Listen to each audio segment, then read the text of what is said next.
Meyer Gym, when you walk in, it's just a special place, and to me, it's part of Scottsburg. It's one of those things that is just, to me, as a kid growing up, being able to come in Meyer Gym on a Friday night for a game, or even to come in a Saturday morning and be able to maybe get a practice in with one of your elementary teams. It was just a special feeling, and it's just one of those things that's part of Scottsburg for me. Just little things in the community like the Sale Barn, and I know that sounds silly, but and Meyer Gym, things like that are just part of growing up as a kid. Were just something that was important to me, and looking back on those memories, fond memories. So to me, it's just one of those things that's just part of my life growing up here in Scottsburg. And I think it means the same for the community too. It's the center. It was always the focus, the center of the community on Friday nights for basketball games, and that still is part of the fabric of Scottsburg. It's still one of the focal points for the community, and I think it's not just a gym; it's home for a lot of people in Scottsburg. So this gym was built and opened in 1956. The old cafeteria, as we call it now, that's connected to the buildings here at what is now called Central Office, used to be the gymnasium. And it only sat, just, I don't even know if it was 1,000 people that it would seat in that gym. So they wanted to build a facility that we could host a sectional in. And so that was, and have more seating for the community to be able to come out. So this gym, of course, back then it wasn't known as Meyer Gym. It was just the Vienna Township Gymnasium. So the gym was opened in 1956. In 1969, one of the best seasons in Scottsburg history, a reporter from Louisville by the name of Danny Dressman gave it the nickname the pressure cooker, because he said it was much less of a gymnasium and more like spending 32 minutes in a pressure cooker, because the heat of the gym, the full court press that Coach Barley would run back then, it was just a overwhelming presence to come into this facility. Some nights, I think if you ask some teams when they come in here and then the place is packed with over 3,000 people, I would say that definitely they say it still lives up to that pressure cooker.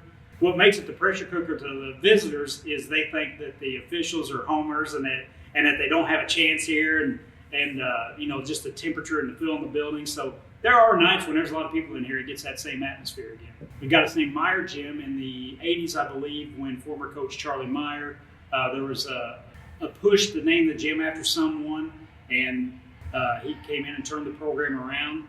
We saw great success under Coach Meyer. He was a sectional champion 4 straight years, won regional and went to semi-state in 1956.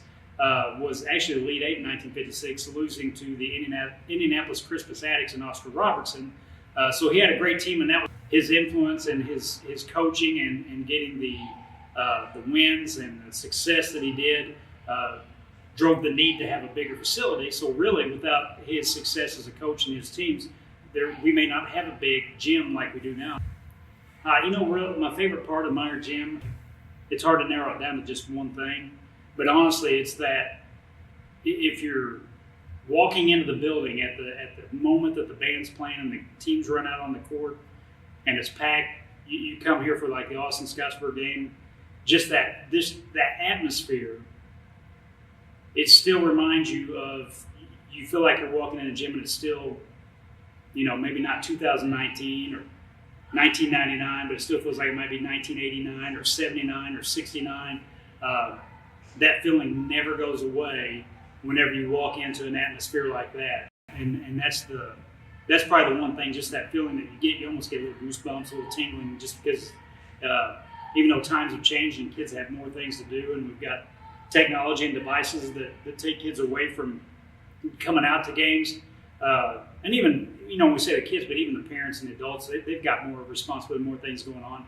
But there are those nights when the gym's still packed and you get the band playing and the atmosphere is just right.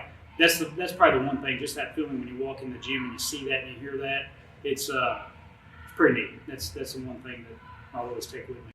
I hope the Meyer Gym's here for another 60 years.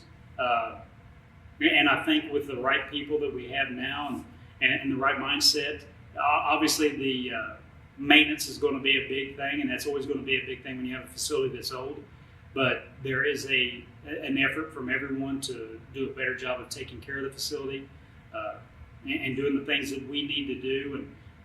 But really, more than anything, my hopes for the gym are just that everyone keeps appreciating it long after a lot of people that are still connected to the past are no longer here, that people will still have that desire to preserve this, and maybe we'll form some new memories that will last with people for a long time, that will keep them attached to this building too.